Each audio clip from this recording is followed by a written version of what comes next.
नमस्कार दोस्तों, ये सिलाई मशीन देखिए ऊपर गुंडी यानी कि दाना दे रही है। तो ये सिलाई खराब आ रही, सबसे पहले आपको बोबिन कैस को बाहर निकाल लेना है। ऊपर गुंडी आ रही है तो धागे को खींच कर देखना, धागा बिल्कुल लूज है तो ऐसे में आपको इस पेज को थोड़ा सा टाइट कर देना है।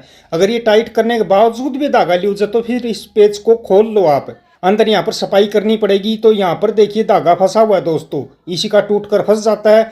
तो यहाँ पर दोबारा से पत्ती को लगा दो और पेज को टाइट कर दो दोस्तों। अब धागे की सही सेटिंग हो गई है, बॉबिन कैस को लगा देना है। अब सिलाई कर आपको दिखाते हैं। तो देखिए साइड में बिल्कुल सिलाई परफेक्ट आ गई दोस्तों, किसी प्रकार की प्रॉब्लम नहीं है। जान के चलिए तो वीडियो को लाइक, चैनल को सब्सक्राइब करें।